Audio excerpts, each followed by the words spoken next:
Pop Culture Podcast. I'm producer Liz, and this is our Project Runway Canada special. We've been catching up with the eliminated designers, and we're going to hear from the last 4 eliminated designers in this special episode. So let's get into the tea with Naimo, Dolorumic, Little Feather, and Elaine. Naimo, it's been such a joy to watch you on the show. I feel like you brought such like a sleek and refined look to the runway that was really refreshing to see and really gave us some range this season. So it's been a joy to watch you work the Project Runway Canada runway.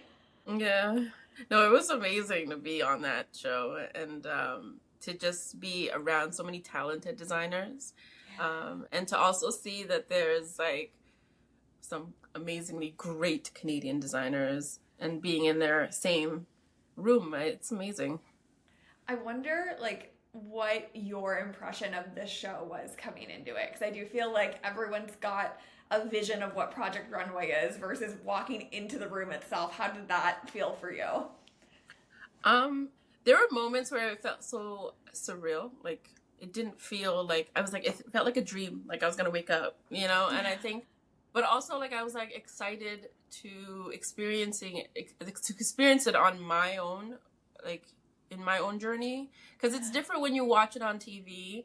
Because I've seen all of them, the 2 seasons, the 2 Canadian seasons before, and I remember like, oh my god, I remember the one with where they're on the boat.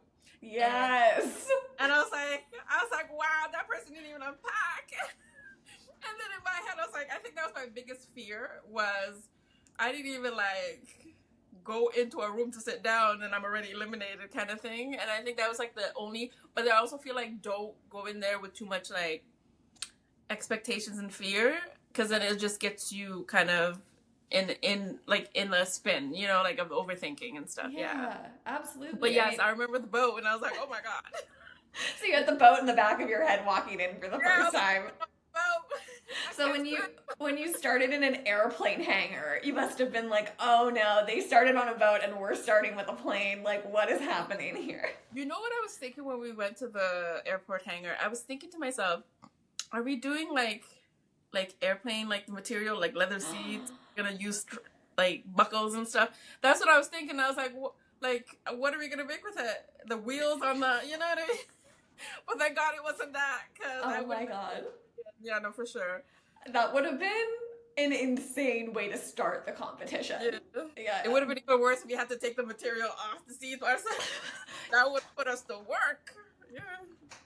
Oh my God. I feel like you have so much to offer the runway, and the competition is so, as a viewer, it looks so fierce and so overwhelming and also so fast. Like the pace that this show operates at, it feels like I get heart palpitations watching you guys try to do it all in such a small amount of time. So I'm just wondering, from the perspective of being on the show, is that how it feels for you? Or does it feel a little bit more relaxing than maybe what we're seeing on our side?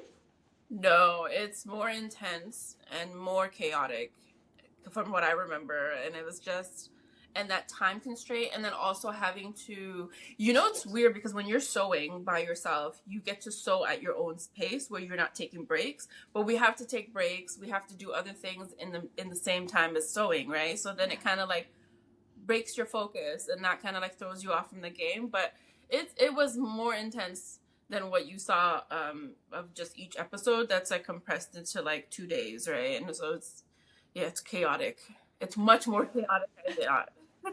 Well, this episode certainly felt chaotic for a lot of reasons, because on top of just the timeline of these shows being so fast, you don't have a lot of time to turn around and look, you were also doing it as part of a team challenge, which adds on so many more layers. So talk to me about the team challenge, because I know, like, I cannot imagine how hard it was for you to start the team competition, being the picked at the end and having to pick your own team. Like, you really started this on a different foot from everybody else.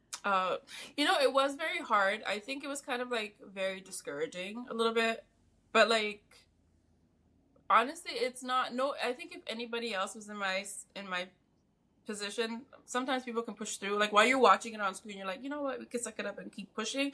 But when you're in there and not seeing the whole entirety of what that day was, it's easier to judge how a person would handle it a little bit. But like when you're in that, it just doesn't, it didn't feel good in that moment. And I would admit it did kind of affect me in a big way. And I was kind of, it was my downfall. I went in there with a full head of hair. I came out with 2 strands. So I was like I'm blaming my hair loss. Oh my God. It's stressful. It's a very stressful show. And I think that I felt like we could see pieces of you through what you were trying to accomplish with this look. And then watching it come down the runway, like Patrick Ta said it best, like watching you watch that look like brought a tear to the eye. It was hard to watch you feel like you maybe didn't put out what you wanted to. I'm not gonna lie, I thought I was sitting there neutral. You know what I mean? No face. Yes. But I didn't think it was like my heartbreak was showing really bad. I think, as a designer, one of the things that you kind of strive for a lot of the times is perfection. Mm-hmm. And that you want your best foot forward always. And you want your designs to show. And I think having an unfinished work and working with materials I've never ever worked with before, like the foil. Oh my God, the foil! I did not touch foil after that. I'm on a foil strike. No foil. No foil for now. Ever. But no, honestly, I think looking back now, it is hard to watch something that you're not fully happy with and not proud of, because as a designer, you take pride in your work. And you take pride in what you showcase to the world too. And I think because of that, it was very hard to watch. It was very heartbreaking for me to see that. Yeah.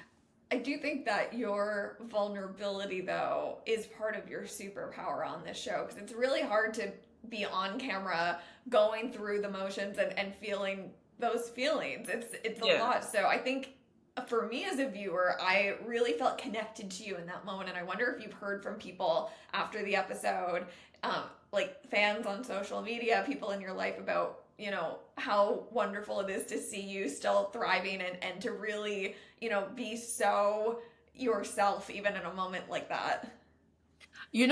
I was actually surprised from the very first episode. Even the second one, somebody didn't even get to see the cape on the runway, but was so kind enough to email me that they loved it and they would want me to like make one for them. And in my head, I'm like, that's the ugliest shit I've ever made. No, for real. You're like, I'll make a cape, but it will be better and it will not be done in 30 minutes. If I have more time in my own speed, in my own space, it's different. But like, I think honestly, it's been so overwhelming how many messages I've gotten from people who don't know me to say, oh my God, I loved it. I could see myself wearing it. Would you ever do something like that in the future? Kind of thing. And it was like, it was a shock. But every time I got the message, I'm like, oh my God, are you crazy? But thank you. And that's what it was. And I'm like, it wasn't my happiest moments, but I think I'm very happy that people can see me beyond my failures. I took it as or my shortcomings, not failures, but my learned lessons. Yes, that's what I think, and I'm so happy that people can see that, and people can go to my page and see the work that I've done. Yes, and judge me based on that. Not be short-selling yourself. Life. It's so fun to watch how great you are on social media. And I think like that's part of the show that's so endearing, is like you get introduced to people and then you go see what they do when they're not in a workroom with 50,000 other people in like 5 minutes to sew something, and you can go, oh my God, wait, like this person actually eats. So I'm excited that we all now know you and we can see what you can pull. I would love to see you make some more capes, because personally, I could not believe such a cape of my down the runway. No, I think I'm caped out for now. No foil, no capes. No foil, no. You know what? I do like the idea of a cape, but I don't know. We're broken up right now, so I will see when I get back. Yes, we're in a complicated relationship. I love that. I adore you. I'm excited to see what you're making next. Is there anything you can tease for us? Is there anything in the world of Nimo? I did recently, after being off the show now, like I did recreate. I think there was a moment in my life where I wanted to, like I felt like I wasn't a good designer coming off the show in my head, because I think, there's a lot of people who, it's funny because I got a message from somebody that said, oh my God, I can relate to you. I saw you overthinking a lot. And I'm like, and a lot of people do that. And I have to remember that I'm not the only one in this, in my own head. And it was like one of the messages was like, but I'm glad you actually pushed through, kind of thing. And that was like, for me, it was like a moment where I'm like, you know what, I'm going to keep pushing. And then I created um, one look that just for myself. And when I saw it on the model, oh my God, it just kind of reassured me that, holy shit, I am a good designer. And, and that's all I needed, just to see it and to remember my happiness, you know? And that's what it was. So yes, I'm creating a new design, calling it Visions of Pink, because color does tell me a lot of it, and I'm working on a lot of my shoe designs as well too in the process, so I'm excited. Visions of Pink. Yeah. I'm in. I'm so in. You let me Yes. know. I will be watching and waiting. This is so exciting to hear. Okay, I do want to start by talking about where you are because this is your workroom and we're seeing like live in real time the designer behind the show. So tell me where you are calling in from. Yeah, so I'm calling in from my home in northern BC, and my husband built a room for me in the basement, and it's designed to accommodate all my supplies. You can see some of it behind me, all my tools. I try to stay organized and keep things in bins, and but everything's right here where I need it, and yeah, it's conducive to my work. I love it. I love seeing where people make the magic happen because what we see on screen is like, a traveling version of the designer. But I feel Yeah. like it's so special to see you in your home base. Yeah. Yeah, it's a lot different, on the show. It's a totally different environment, high stakes, high energy. And here it's a little more chill. It's just me and I could do whatever I want and it's not on camera. Totally. Okay, I'm so excited to talk about your experience on the show because Project Runway is so iconic, and I feel like every designer has an experience watching Project Runway at some point in their life. So, what was your relationship with Project Runway coming into the show, and what were some of the things in the back of your head as you were preparing to enter the competition? Well, obviously, I watched every season, like, the American version. And yeah, I think every fashion designer kind of has a moment where they're like, I could do that. What would it be like if I was on the show?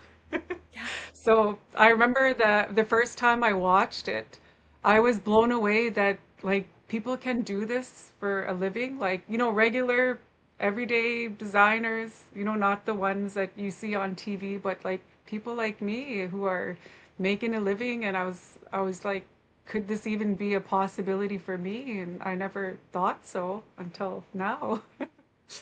Well, when I saw your looks, I thought so for sure. Because, and we were Oh, saying thank this a little you. bit before we started, but I love when designers come on the show and they have like a signature element to who they are or something specific that you can really see who they are in their looks. And from the moment you stepped into the show, I felt like we immediately saw who you were and the kind of designs that make you you. So, how important was it for you to stay true to the signature pieces of your designing, regardless of what the competition was throwing at you with fabrics and challenges and all the different stakes of Project Runway? Well, I think there's no getting away from my culture. That's who I am, my identity, my way of being, and it is reflected in my fashion. So there's always a bit of like a bit of Inuit design or that cultural flair in my work. And I think it's important, to stay true to who I am. I'm going to do what I do best. And yeah, and it's nice for the public to see, that Inuit influence as well.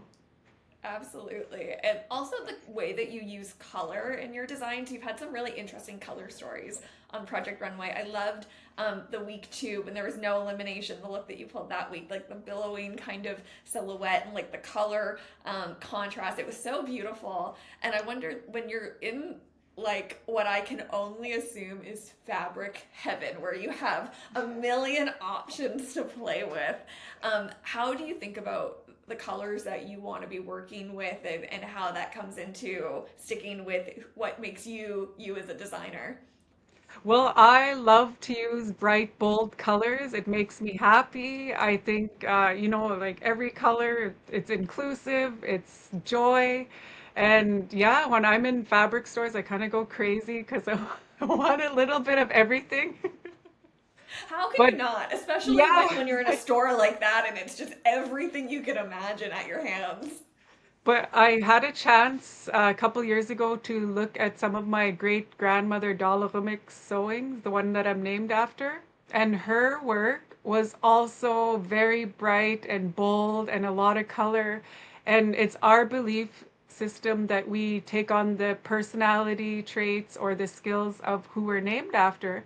And I thought, oh my gosh, this is why I love to use so much color. I see where I get it from.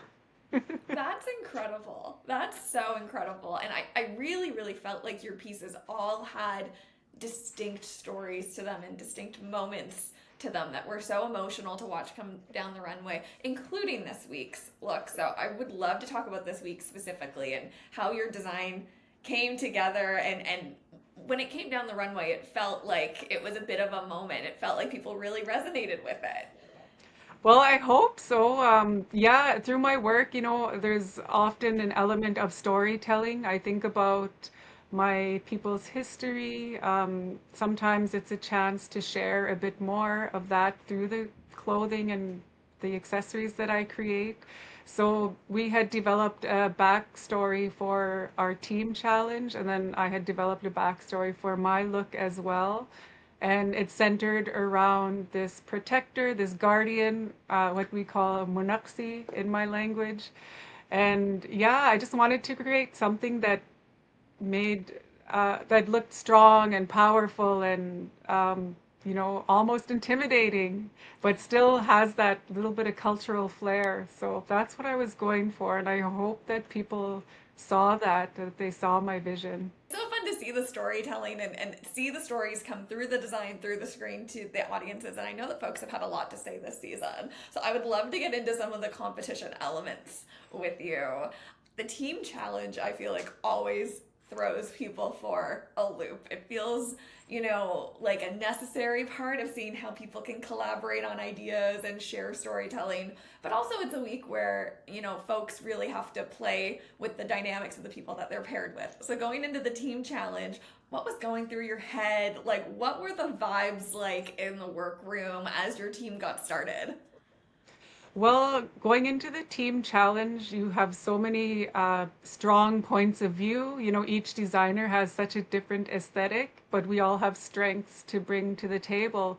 So I think the challenge was how are we going to make it work together and make it cohesive and, how are we going to stick to our theme and also use these materials? I think there were so many challenges thrown our way during this specific episode. And going into it, we developed a backstory and, we tried to coordinate our fabrics and the colors. And unfortunately for me, they said it was chaotic or that my look kind of looked like it was thrown into a futuristic washing machine. So it wasn't a hit with the judges, but that's okay. I still worked very hard and put in everything I had. I tried to be a good team player and support my teammates, and I'm still proud of us. It was tough. It's a tough theme, also. Like, when they revealed that that's what the challenge was, I went, like, in my own head of what, like, future references, like, could you pull into something like this? It is a very hard concept, I thought. So I Yeah, really thought, like, I your agree. approach was, it made a lot of sense to me. Oh, thank you. I'm glad you saw my vision and appreciate it. Yeah, it was an opportunity to tell a story, and I guess it just wasn't for everyone this episode. Well, as the internet would say, the girls that get it. And I think Yeah. a lot of us got what you were going for Oh, this thank week. you. You're so Can sweet. you are so sweet. I love watching everything that you've created. I'm so excited that, this show introduces us to designers. That's half of the fun of watching this show is you find who are the people in this country making cool stuff and then you can go follow them and what they're doing next. So I'd love to know, is there a Canadian that you would love to design for? Oh gosh. Well, of course, there's all the Inuit singers and celebrities that I want to design for. That's on my list. Yes.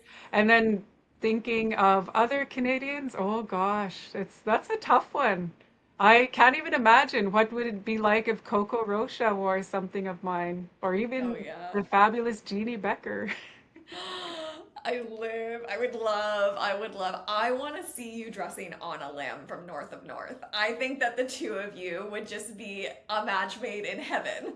Oh, I love that. Let's put that out into the universe. But also, my work has appeared on North of North in season Yes. one, like some of my accessories. But yeah, who knows? Maybe they want some clothing too. A red carpet moment. I'm manifesting that she's gonna get a Vogue cover, so that's my pitch to the universe. Is let's pair you two Yeah. for Vogue. Let's see it. Yes. Well, it's been so fun watching you this season. I know folks want to see what you're doing next. Is there anything you can tease for us? What is going on in your world? How can people follow what you're designing and what you're doing next? Well, I also create content. So I think, what didn't show very much is my humor and like the kind of stuff I create online. So come follow my socials. And this year I'm in my second and final year of my master's. So I'm working on my final creative project, and my research focus is INTO YALL with fashion. And I do have some other exciting projects, and I'm always updating on my socials, so that's the best way to kind of check out what I'm doing. And yeah, I appreciate the support. You look beautiful, and I love the coat behind you. Thank you. It's actually a dress. Okay, wait, walk me through this. I gotta see. It's It's a beautiful. coat, blazer, dress. Sorry, power suit dress. I'm obsessed. I love, love, love. It looks gorgeous. I love the sleeve and the bottom. Obsessed. Thank you. It was such a joy to watch you this season. I loved your look this week. And I think that, in fact, you won the competition because Jeannie Becker said she would wear what you designed. Yeah, has she ever said that? Ever? If she has, it's not often. So, congratulations. I feel like you won the ultimate prize. Thank you. I feel like that too. What was going through your head when that came up and that was said, like in front of all the other contestants? I felt goosebumps. I felt validated. I Yeah. felt like, I don't know. I just felt like, ha ha ha, ha, yes. As you should, as you should. When you got the Joe Fresh box, I mean, talk about a mystery box challenge. What was going through your head when you heard you had to use something without altering it and then you open it up and it's a vest? Well, when I heard Joe Fresh challenge, I was like, oh my God, I studied Joe Mimram. I'm a big fan. I always wanted to collab and meet him someday. It's just like I buy all Joe Fresh, so I was like super excited about this challenge. And then when I saw the essential item, I was devastated because I just don't like vests. Obviously, it's funny because they didn't really show how much I distaste a vest. And yeah, that's when I knew that was it for me. I could just not get over it. Yeah. Yeah, absolutely. I feel like we've seen that a few times this season with people being given pieces of clothing or fabrics that they're like, this is not who I am as a designer. So I hate that it took you out too. Yeah. Tell me about your experience with these other contestants because it seems like this is a cast that is quite supportive of each other and really willing to kind of like lend a hand and be supportive of each other. But tell me what it was like in the workroom with all these other designers. It was definitely really intimidating. Everybody is so just super volume talented, but at the same time it felt like family because we all worked so hard, and you can feel it. You can feel the energy from every single designer. You could feel me and my goosebumps today. I got like major goosebumps thinking about the cast because yeah, we all could feel what each other was feeling, and yeah. Yeah. I thought it was beautiful after your elimination when you were in the room kind of saying goodbye to everyone and they came and gave you that big hug. It really felt like a moment where the competition felt real and like, oh my God, we're really like sending really good designers home. Like it felt heavy. Yeah, for sure. It definitely felt I don't know. I definitely felt like it felt, it actually felt like home. It sounds weird. It sound, that hug, it was like, you're like when you say goodbye to your relatives before you go off to school or go off to, the new city you live, but you'll be back. So Yes. that for me was like when I gave Coco that hug and when I looked at Jeannie and Spencer, I'm like, I'm gonna be back.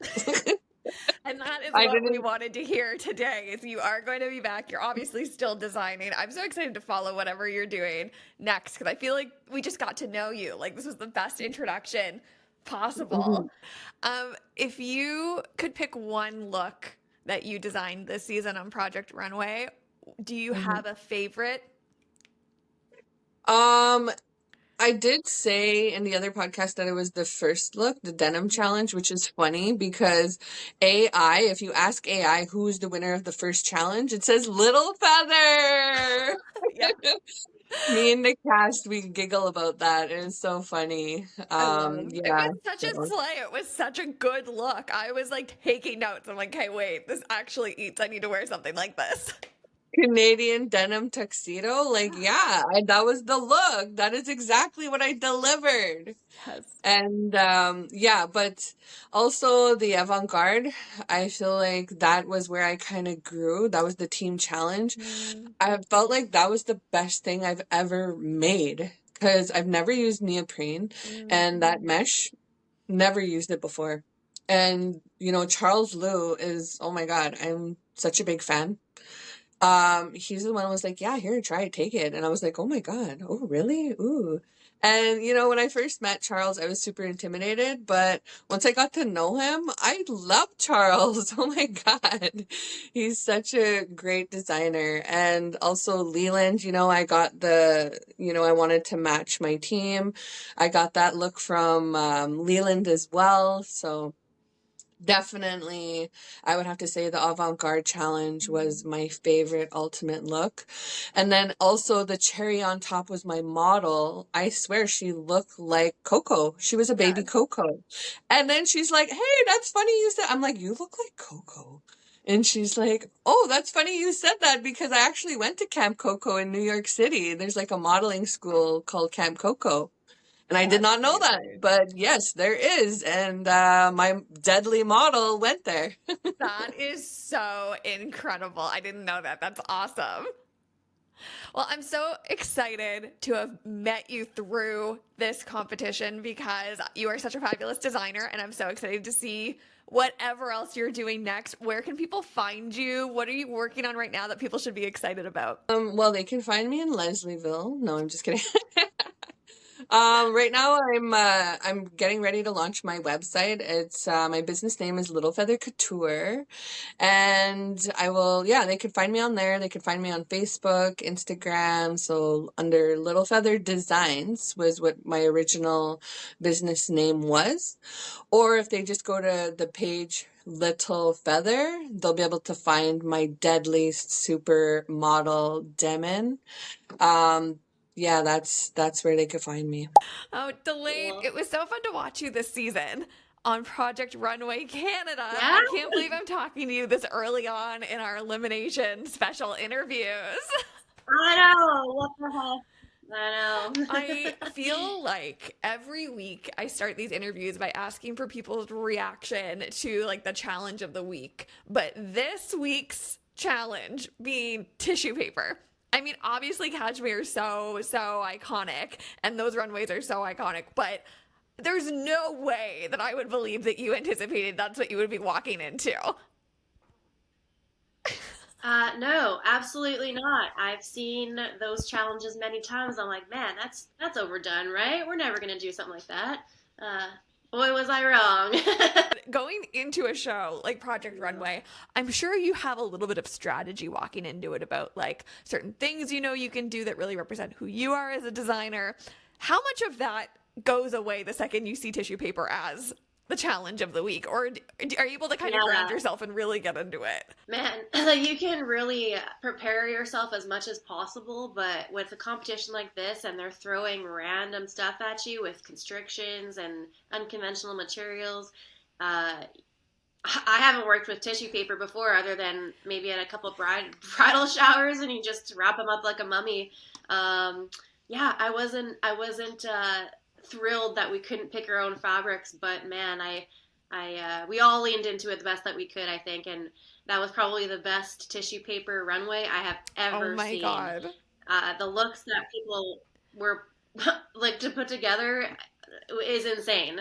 I've had a couple people reach out to me and say, like, man, like that was a crazy, Oh my crazy God. episode. It really was wild and also spoke to the caliber of this season because you all had such different categories that you had to design within and you all nailed it. So it was shocking to me to see like the caliber and only in one day.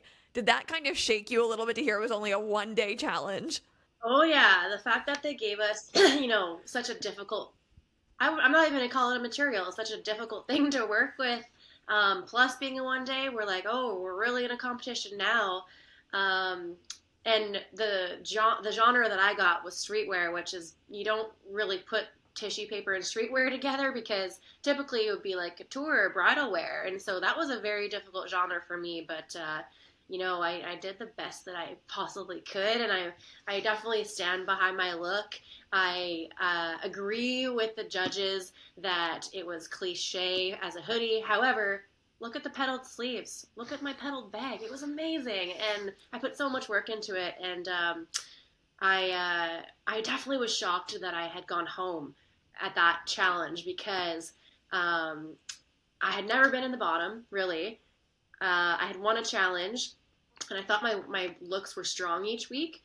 But that's kind of the name of the game. You just gotta take it in stride, and It was an experience that I'll hold close to my heart forever. It was certainly shocking to see you get eliminated after you were kind of, well, it's just like you said, you had won one of the challenges. It seemed like you were Yeah. really in the groove of the competition as well.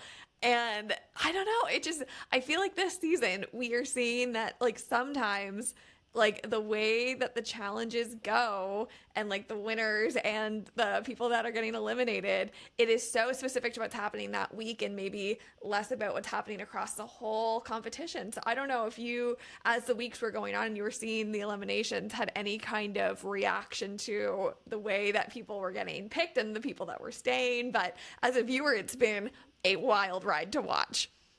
Yeah, I'm happy to hear that because when you're experiencing it, you kind of know what goes down, and um, as a viewer, you don't really know what's happening, so you really get those authentic reactions. Like you said, you were shocked when I went home, and I appreciate that. I hope that many other people feel that way too, because I definitely thought I wasn't ready to go home. I had so much more to give, and I think if I could take back anything too, is I think I maybe held myself back in my designs a little bit because I could have went bigger, specifically the Joe Fresh challenge. I loved my look. It was amazing. We had 2 days for that. The transitional aspect of it was very difficult. A lot of us struggled. But I think because I was thinking of the Joe Fresh client, I was like trying to be a bit strategic, but I think that one specifically I could have went a bit bigger because I did finish early, but then I ended up helping Rome, which he needed it, so I'm happy I could help my friend. It was nice seeing you take those moments. And I wanted to ask you about like, it is a competition, obviously, but it is really nice to see when people are kind of sharing tips or helping each other, or like, extra hands to get things to the runway faster. Was there like a real sense of kind of like camaraderie across the cast, or should we take this as Delane's kindness out of her own heart was really helping in moments like that? What's the line between those two things? I was being all I went into it saying I'm going to be as authentic as I possibly can. I'm a person that celebrates other people's wins, and especially with my friends, and like not only are we designing in a competition, but we're all living together. We're all getting to know each other and becoming really close. And those relationships will always, we're a fashion family now. We have a group chat. That group chat is lit. There's real tea in that group chat. But no, I did it because that's just who I am, I think. And the whole cast was so supportive of each other, which I don't think happens a lot in a I would say it's rare. competition. Yeah, I feel like maybe it's because we're Canadian. I think we're just, we're lovers, and I'm proud of how people are speaking of the show and saying it's really refreshing, to see the show really focus on the designs rather than the drama, and but I mean, it's still an emotional roller coaster. You're still kind of like gritting your teeth watching these eliminations. But I love my fashion family, and I can't wait for a reunion. Oh, we need a reunion so bad, Delane. Yeah. So, Right? who's the most active person in the Project Runway Canada group chat? I'm saying that as my own group chat is absolutely popping off. The most active person. We're all pretty active in it, to be honest. We're like firing off shots at one another. Like, it's all of us, honestly. I don't think there's one person that's like spamming the group. I think all of us are like, we're each watching each episode, and we're kind of, with the toilet paper challenge, Curtis had his win. It was amazing. Oh my God, Curtis's look, like that's something I would have wanted to make, like something punk and like rocker like that. He killed it. Unreal. And so we're all congratulating each other each week. We're all supporting each other. They all sent me such nice messages yesterday and today. So that goes to show the impact, I guess, that I had on them. Because sometimes you don't know if you're going to click or if people are going to like your personality, Oh, yeah. Especially in a show like this. It's not a guarantee at all. Yeah. Yeah, but everybody had such distinct personalities, but the way that we were able to come together and mesh, and we're all friends, and it's awesome. Like, I'm so forever grateful to have met them and to have competed against them, because they're all freaking talented. That makes me so happy to hear. It kind of takes a little bit of the sting out of seeing you go home this week, because we know behind the scenes everything is supportive and it's good vibes. Yeah. That's amazing to hear. Yeah. I feel like we really got to see you in your designs this season. I loved seeing your looks every week. Do you have a favorite look from the competition? Is there a look that you think, like, for people that are just getting to know you and your work, is the look that if people want to go, like, find everything you're working on, like, that is the one that they can kind of see pieces of in what you do? I gotta say episode 2, man. The L'Oreal Walk Your Worth Challenge. That black, yummy sequin combo So with good. the houndstooth. So good. That was my brand. That was my brand, and I wish I would have been able to show more of that. And I've watched a lot of seasons of Project Runway, and I think I have to say I'm so impressed even with myself with that look, because originally I was going to go with an all houndstooth look, but the fabric store just didn't have what I needed, so I really had to adapt and shift. But it kind of it was a happy accident. It turned out better than I could have imagined, and I think that look is going to be something that people will remember me by, I hope. Absolutely. Listen, I saw it and said, put me in it. I want to wear it immediately. Yeah. So I think it really Oh, yeah. spoke to people. I love. And Yeah. is there anything you can tease that you're working on? What can people expect from Delane next? And where can they be following you so that they can watch your journey? Yeah. I am somebody that once my goal has been met, I move on to the next one. And so right now I am building my first ever fully manufactured collection, because typically it's all made to order by myself in this little room that I'm in. But now, with that prize money that I won on episode 2, I'm going to manufacture a little collection so that I can fill some retailers, maybe get into some department stores. I'm taking my time with it because I want my best work to be out there. I want people to be able to shop it and access it. My Instagram is just my full name, Delane Dixon. Same with my website, DelaneDixon.com. There's a welcome 10 discount on there for a first-time customer. You can get a little discount on there. But yeah, I'm really looking forward to what the show will have for me now that I am done. There's going to be many Absolutely. opportunities that come about. We're all ready to shop. I'm so excited to hear that is what is being cooked behind the scenes. We're all gonna be waiting and watching. thank you so much for jumping on and chatting with me. It was so fun to watch you this season. It is not the last of Delane, and that really makes my heart feel better after seeing you get eliminated from the competition. Oh yeah, this isn't the last you've seen of me, baby. Make sure to follow and subscribe wherever you're watching or listening from, because we have more Project Runway interviews coming all season long. I'll see you next time on Late Night Scrolling. Bye, y'all.